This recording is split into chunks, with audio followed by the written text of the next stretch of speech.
This week on Quality Digest Live, we examine the transition experiences for those registering to ISO 14001-2015. That's right, plus some New Year's resolutions to help simplify and evolve your perspective on quality.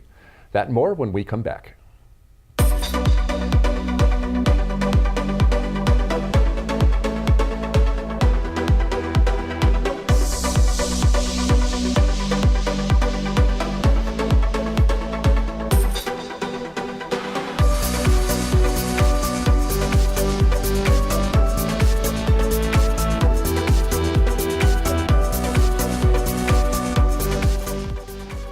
This week's sponsor of Quality Digest Live is Olympus, specializing in easy-to-use digital microscope solutions that provide the measurements and images you need.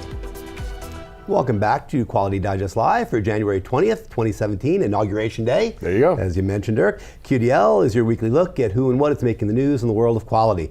I'm Mike Richmond, publisher of Quality Digest. And I'm Quality Digest publisher, Quality Digest editor-in-chief, Dirk Ducharme.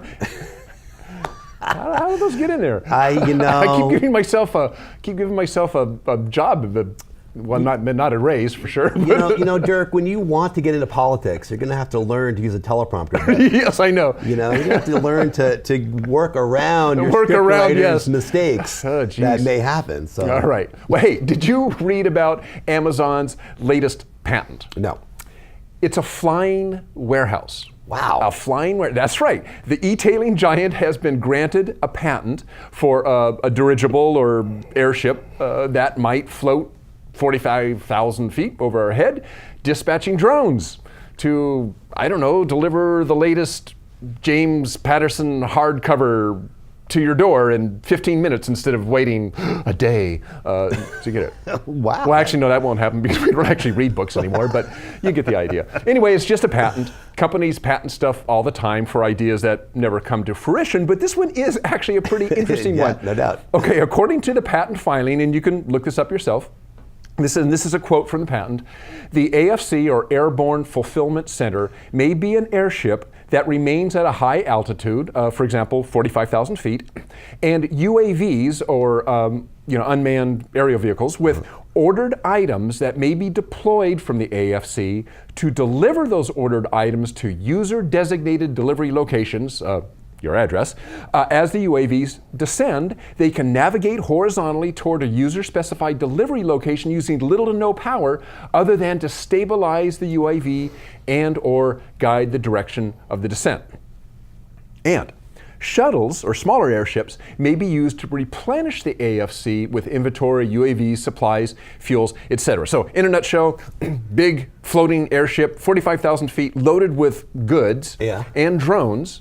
You call up, say, I want my lavalier mic, and it instantly, drone goes over there, picks up the box, and drops. So the whole thing, pick and pack, packaging. Pick and pack, packaging, load onto the drone, drop it, and whoop, deliver it to your doorstep, and then it's resupplied. The dirigible is resupplied with smaller airships that come up, and maybe maintenance people and that sort of stuff. So that's the idea. That's the idea behind it, and it sounds pretty awesome.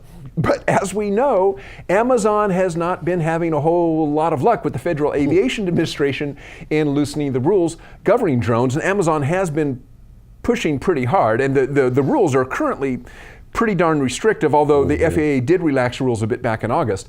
But the rules still require one drone per pilot. Well, that kind of shoots that idea down.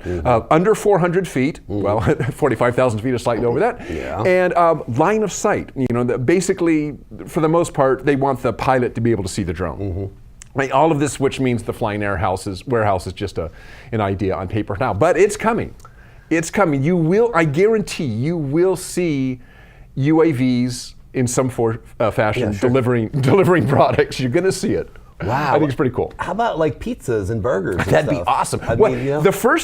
You mentioned that. The first UAV delivery was Amazon experiment in UK. The experiment was a guy called up, ordered popcorn and some product. But yeah, he in 15 minutes later, popcorn and this other thing was delivered to his delivered to his address. Well, now, if I recall properly, and you know this, I think, at 45,000 feet, the air temperature is like something like 40 degrees below zero, right? So frozen goods. That's what I'm saying. You can have a frozen turkey. pizza. You can deliver turkey. Well, but here's the idea. Think about this. You have a frozen turkey or a frozen pizza up there, right? Right. And it microwaves as it's coming down, so it hits your door hot, ready to eat. It's a new patent.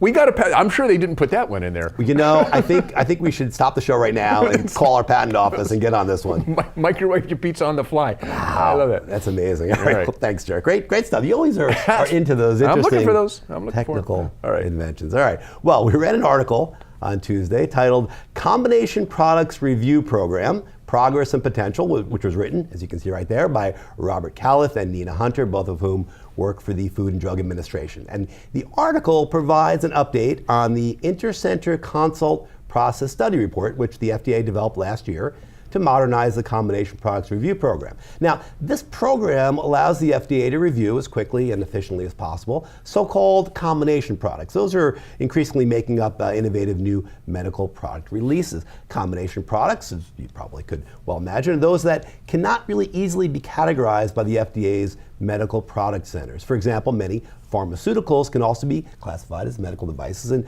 vice versa. Of course, it's in the interest of companies in the life sciences field to have products brought to market as quickly as they possibly can. But the FDA, you may know this, many of you may know this too, the FDA takes its role as a watchdog pretty darn seriously. And the inherent and the eternal, really, tension between speed to market and customer protection, consumer protection, is really made a lot more complicated as the distinctions between what is a drug and what is a device really begin to blur and are continually blurring faster and faster here within the life sciences field. The initial report from last year laid out commitments such as enhancing and simplifying data sharing amongst internal staff and monitoring intercenter consults. And a big part of the current progress and the next steps for these and other areas of concern are being addressed by a new intercenter consult request process that is being piloted right now. The ICCR pilot is expected to be completed in the middle of 2017, and it's going to facilitate really better understanding of standard operating procedures and cross-center cooperation and communication, along with the drafting and implementation of staff manual guides. The FDA is expected to keep its stakeholders updated on the progress of the Combination Product Review Program in the coming months. And of course, we're going to keep an eye on the story and bring it to you in upcoming issues of our Quality Digest newsletter, as well as future episodes of this show. It's a big issue. I mean, the FDA, obviously, talk about a cutting edge, innovative product development process. The FDA really is where the action's at. I mean, they need to bear in mind, of course, first and foremost, safety for customers and consumers of these drugs and implantables and medical devices. But they also need to be aware that the people that are producing these things, the companies, have a stake in the game and need to get these products in the market quickly. And we've talked about this before, but the FAA and the Department of Transportation, they're kind of doing what the FAA isn't. The FAA, we believe, is kind of behind the ball in keeping up with the advancements in drones and so on and so forth, whereas the Food and Drug Administration and the Department of Transportation are trying to be ahead of the game and work with innovators to make sure that there is no clash between technology and law as we go forward. So there's going to be anyway. It's inevitable. It's going to happen because there's things you can't account for. But the FDA is trying to be as forward-thinking as they can in dealing with some of these issues. All right. Well, if your company is currently registered to ISO 14001, the Environmental Quality Management System Standard, or are considering getting registered, then hey, you're in good company. According to the International Organization for Standardization, ISO, there are about 300,000 certifications to ISO 14001 in 171 countries around the world. And you probably know that ISO 14001 2015, the latest revision to the standard, has been released. And beginning in March 2017, accredited certification bodies will cease issuing certificates to the earlier 2004 version of ISO 14001, and at September 28, ISO will end all support for the 2004 version. So you need to get on the ball if you want to or need to transition from the old revision to the new revision. And this isn't just a run-of-the-mill revision change. Just as with the new ISO 9001 2015, there are some significant changes. But those changes are actually a good thing. And you can read about some of those changes in the article Thriving with the Revised 14001 2015 standard that ran this week in Quality Digest Live. And here to discuss what the new ISO 14001 will mean for business is Burt Home. Burt is the Director of Eastern Territory Sales for DNV GL Business Assurance. Burt, welcome to the show this morning. Thank you. Good to be here. Good. Well, there are a couple things that are mentioned in that article that I want to focus on. And first is that the new ISO 14001 standard is more closely tied to business strategy and operations. How so? Well, first and fundamentally, the ISO organization has focused their attention on harmonizing a standard. So as many of the audience may know, these have all been lined up so that they have the common elements together and organized so that those that are common among the different standards can be brought together. And that alone is going to make it easier for companies that are certified to ISO 14000 or any other standards to harmonize those, and that's going to ultimately bring separate managers together and do more to bring agreement within an organization, because these are usually separate organizations, the environmental group, the safety group, and the quality group, and this is going to help to do that. Secondly, in clause 5.1, that addresses top management commitment, so the leadership of the company, and we're going to be looking much more closely at senior leaders within the company. The new requirements make it clear that the senior management must take a leading role. And while that's important, what's more challenging is how that's going to be addressed and how auditors are going to review that when they're looking at the management system. So, of course, we all know there's a difference between leadership and management. Management, of course, being organizing and directing the activities of people and defining technology for consistent use. So that would be planning, budgeting, organizational structure, staffing, that sort of thing.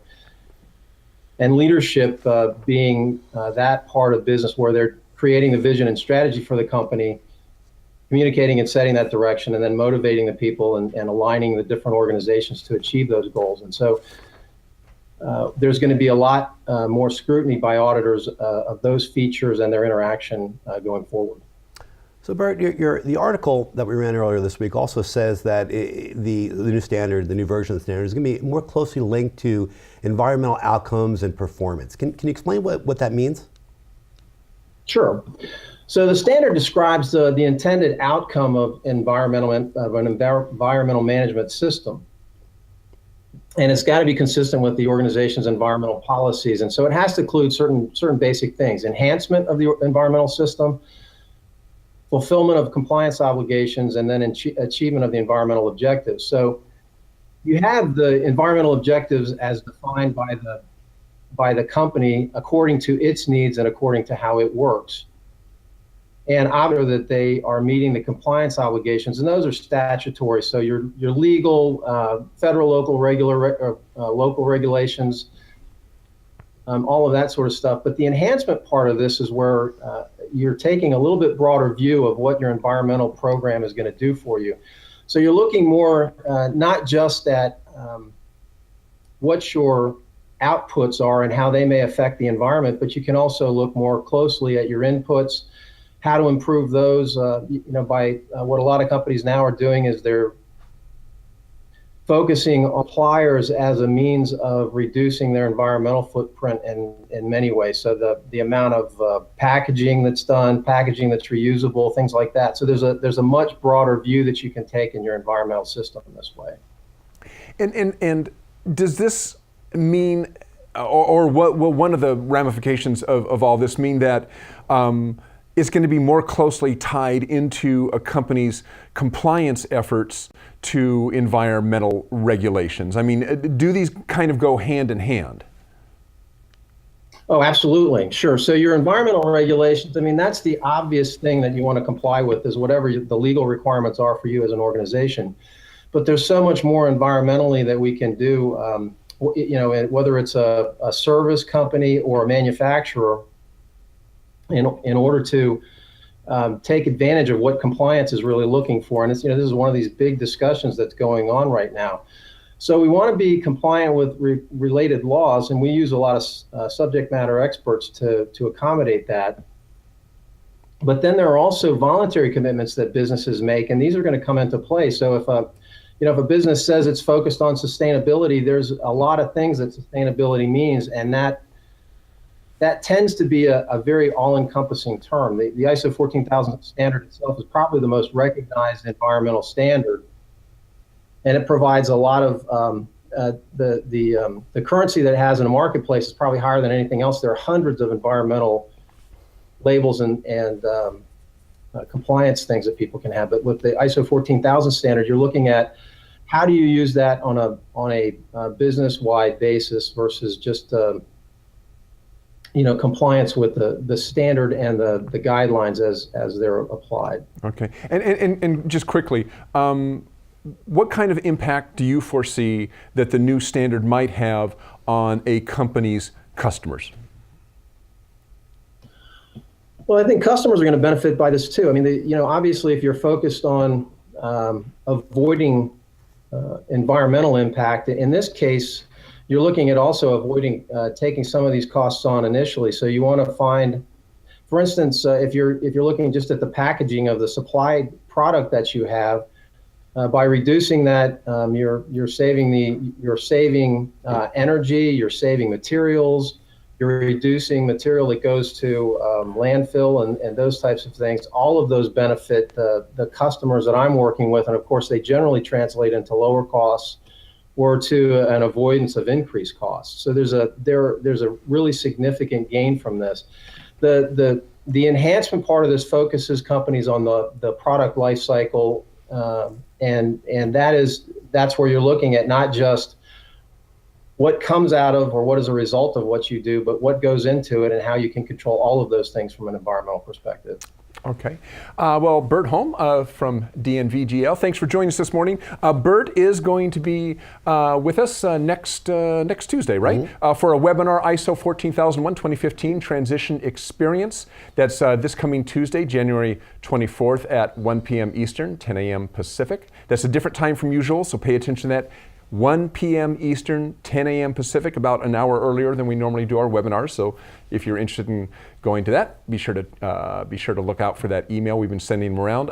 It's going to be Burt Home and Mickey Jawa, who is the chairman and CEO of Stahls. They're going to be the presenters.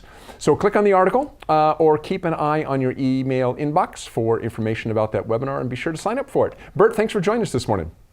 Thank you. Have a great weekend. Hey, you too. Thanks, Burt. We'll see you on Tuesday.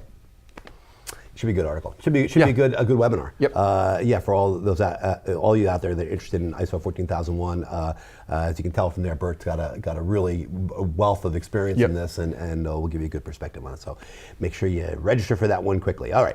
Well, Resolve to Simplify and Evolve is the name of an article we ran from our old friend Davis Balistracci, and it appeared in Monday's issue of the Quality Digest newsletter. You can see it right there with Davis's handsome, smiling face. Well, as is his wont. Our good friend Davis, he's also a longtime QD columnist. He's starting off the year with some resolutions, 12 resolutions that he challenges all of us to undertake with him this year. Now, the thing you got to know about Davis Balistracci is that he is more than just a brilliant industrial statistician. He is. He's a very well-known, renowned industrial statistician. He knows his stuff, but he's fought throughout his career to put data into context and to help organizations focus on real issues and achieve real and lasting improvement. As well as he understands numbers, Davis understands organizational psychology even better, and that makes him a terrifically valuable guide for forward-thinking quality professionals. Again, it's not just about the numbers. Right. He understands the numbers, he puts them into context of what they mean in terms of what your process is showing and how you can improve it. So really valuable to look at it from that perspective. The resolutions he offers up here in this column, they run the gamut from the deeply philosophical. For example, resolution 1 is, have you unintentionally evolved into a qualicrat? That's like, you gotta think about that, a little self-reflection there. And then he has some eminently practical ones too, like resolution 9, get results that grab executives and leaders' attention. That's Sure. Pretty good advice right there. Yep. In between, he offers up a little reading list, a couple of good books he mentions that he recommends that you read, and he challenges readers to stop confusing activity with impact. That's one of his resolutions that I think is a really good one, because I do that all the time. I'm doing a lot of stuff. I mean, it's like, yeah, why is busy. none of this stuff getting solved? It's like I'm working like a dog, right? But you know, what are you doing that's not just working, but also is having meaning for your process and improving it? Well, the 12th and final resolution is, to me, the most striking, the one that the ones he presents here, because he asks us all to read and think about the following 2 quotes at the beginning of each and every workday. So he presents 2 quotes. They're kind of long, so bear with me. I'm going to show them up on the screen as well, so that you can read along with me as I read them to you. The first is by entrepreneur Jim Verzino. Jim Verzino, who writes, and these are things that Davis thinks that we should think about and read every day. And Jim Verzino says, nobody plans for poor quality management solutions, but over time, harmless little decisions can derail a quality management system. Each time we choose to sacrifice the good of the system for one person or allow an ineffective, outdated legacy practice to continue, we take small steps toward lower and lower standards. When we have a culture that puts quality and environmental attainment at a lower priority than feelings and keeping the status quo, slowly we make the hundreds of decisions that eat away at total performance. Every week, tens if not hundreds of little decisions like these are made in a large company. Any one decision will not make or break the system. However, hundreds of decisions being made with a priority on entrenched personnel or ideas rather than the higher goals of continuous improvement will bring the system to its knees over time. Those are strong words. Yeah. Those are strong words. A lot of words there, but great ones to remember each and every day, because they really put the onus on making the right decisions on a consistent basis. Here are some other really good words. Another quote that he offers that we should bear in mind as we do our work every day. This one is from author and frequent keynote speaker Mariela Deba, who writes and says, "Enough of attending meetings that lead to building a bridge to nowhere. Enough of asking what I'm supposed to do rather than asking what needs to be asked. Enough of praising people who are undeserving of praise. Enough of valuing form over substance. Enough of accepting good when what is needed is outstanding. Enough of enabling people to act as victims when they need to take personal responsibility. Inevitably, this kind of shift doesn't happen unless a substantial number of leaders put their collective foot down and say enough in unison." Well, I would say if those 2 quotes don't get you fired up to take some real action on the real problems confronting your organization, I don't know what else Davis or me or you or anybody could offer. I mean, those are really practical, action-based quotes, talking about things you can do to make change, to be a change agent. And really that's the takeaway here, is that nothing will ever happen in an organization unless the people within that organization, you and me, all of us here, commit to change and act to bring it about. The beginning of the year, it's a great time. Everybody does it. They have the resolutions to make changes for the good. But it's only through the steady, focused application of effort, not just during the first days of the new year, but in every day of this year and every year to come, that real change sticks. I mean, it's not always easy. It's almost never glamorous, but being a change agent requires consistency of thought and consistency of purpose, and most importantly, consistency of action. And if you do that, your organization's going to benefit. You're going to benefit too, because it's not really about what you think is right. There's always slogans, and Deming always said, get away from sloganeering. And these aren't slogans, the things that I just read. These are action-based things that you can do to be a change agent within your organization. I think it's really important. And what Davis says all the time is that you've got to take action that really matters. You've got to understand what it is first. Yeah. And that's where the statistical analysis part of this comes in, is plotting the dots and knowing what those things are. But once you know, you got to take the right action. You've got to be able to stand up to management and stakeholders and say, hey, this is the right thing to do. And I'm going to start with me, the man in the mirror. That's good stuff. That's good stuff by Davis. I mean, pretty potent words. Davis is a really, Davis is a very, he's an excitable guy. We've had Davis on the show. He's very enthusiastic. Comes through in his writing. His writing's very enthusiastic. His book Data Sanity was really Data Insanity. Data Insanity. I'm sorry. Insanity, but yeah, Data right. Sanity is what he's trying to get to. Right. I just mix it up. But yeah, that is a really good book, and Yeah. we've talked about it on the show a couple of times. So check that out. Check out the article and check out Davis's website too. Always some good stuff there from Davis. Good. All right. Well, we're coming to the end of the show, but we have a segment now that we're going to try to do each and every show, as we talked about, and this is what we call our off-script segment, is what we've dubbed it. I don't think we've dubbed it that before now. No, but that's what it is now. But that's what it is now. It's off-script, as we're going to call it. And this is a segment where Dirk or I will pose to our alternative person, our alternative personality, an idea, a concept that we think is in the news or has been ruminating in our minds, or just something we want to talk about. So I'm going to throw some ideas at you. me. And I want you to respond. You don't know what I'm going to say. No, I don't. And I haven't really thought about it too much. I just dotted these things If I down. don't have an answer, I'll just make one up. You'll make one up. Okay. The topic I want to ask you about now is automation. Involves automation. Okay. Involves the future of work.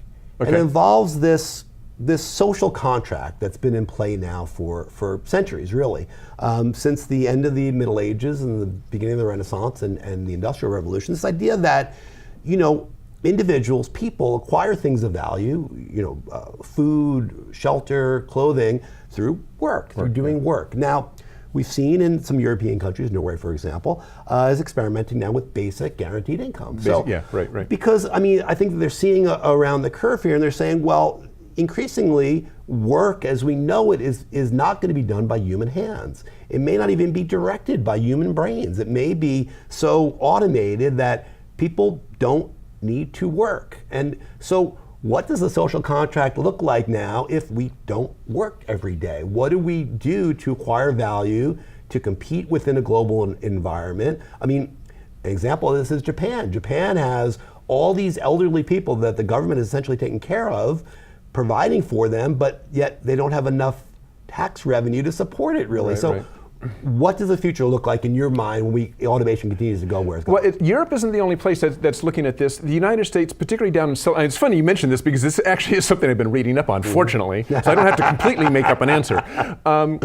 This is something that's been looked at. There is a group of people down in Silicon Valley, for instance, who are exploring this very problem. As we get more and more automation, less work needs to be done. Part of it is people are being put out of jobs. So they are looking further down as what do happen with those people. They are looking at the idea of a basic income. For those of you who aren't familiar with what a basic income is basically everybody in the United States, let's say, gets a check every month.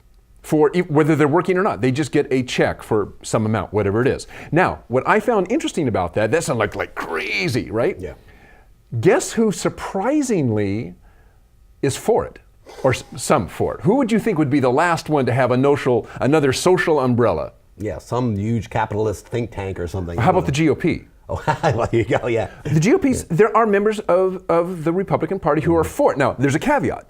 And I can't remember, you caught me off guard, but there are some senators who are for, or some congressmen, who are for a basic pay. But their hook on it is you get rid of all the other social nets. So you get rid of, welfare, you get rid of, food stamps, all this stuff, because everybody's going to be getting a check. So in other words, surprising, and it did surprise me, there are some Republicans who are for it, with that caveat. Right. Because it does kind of make sense as more and more people either are losing their jobs, or just there's less work to go around because of automation. And in the future, the utopia, there won't be, nobody works, everything's done by machines, we all just sit back but this becomes the other question. Sit back and do what? Just collect a check? That's probably not going to be, but maybe this leads to people exploring those things which humans are inherently, I think, tuned for, and that's just exploring art, exploring music, exploring those things that are important to them. Because for most people, going to somebody else's job, making money for the man as opposed to doing something for yourself, is something that we do because we have to. Right? If you don't have to do that, maybe you'll start doing work that is valuable to you. Maybe work that you like doing that's valuable to society, whatever that might be, whether it's art or something else. But maybe that's what happens with as there's more automation in the future, humans are freed up to do those things that they want to do and that provide value for them in society. But you can also, there could be a component of that where you do acquire some value, some luxury value that you can use to spend on, luxury housing, or maybe there's a sense that the very basics, food, clothing, shelter, medical care, that's all free. Everybody gets being Everybody taken gets care it, of by right. the government. Yeah. But maybe the luxury items, a better self-driving car, or a better flying car, or a better home somewhere. Yeah, if you want the perks, you have to somehow develop an idea or develop something that creates value for the broader community. And unless I'm mistaken, I believe in Oakland, California, there is an experiment going on, and I don't know the details of it. You can Google it. I'm pretty certain I'm right on a base pay. A universal base, except it's not universal, it's just an experiment. And I believe Oakland, California, they are trying this just kind of see what happens. But it's a good question. Automation is becoming more and more of a deal. We're going to see it be addressed, hopefully, in the new administration, because automation does impact jobs more so than outsourcing does, and much more so than outsourcing does. So we're going to see this question be tackled more and more as we see more and more automation. Amazon, for instance, if Amazon starts delivering everything with drones, instead of UPS and FedEx, well, what does that do to those companies? Exactly. Right? If everything in the warehouse is automated, what happens to those Amazon employees, right? So there is a real, interesting for society, but for those people who lose their jobs, maybe not so interesting. And what happens to all the money that the owners of Amazon made? Where's it go? Shareholders, if they don't have to pay to anybody, where does it go? Yeah. Maybe that goes back into a universal pay system. Yeah. Okay. Well, I'm glad we had that conversation because it's in the future, but I think it's something that we need to be thinking about. So again, look forward to this, because we're going to do this pretty much in every show, I think, that we can. Dirk will throw one at me next week, and I'll make up an answer. Probably not as good as the one he just did, but we'll be. And you know what? If you have a question, why not? We'll throw it out to our audience. If you guys got a question you want us to talk about, QDL@qualitydigest.com. We'll make up an answer for you. Yeah, send us an email. Say, hey, I'd like to have you guys talk about this. So we'll tackle it for you. All right. Well, that is our show. But before we close, of course, we'd like to offer our thanks to this week's sponsor, Olympus, offering solutions for test, measurement, inspection, and imaging instruments designed for high precision quality control and R&D.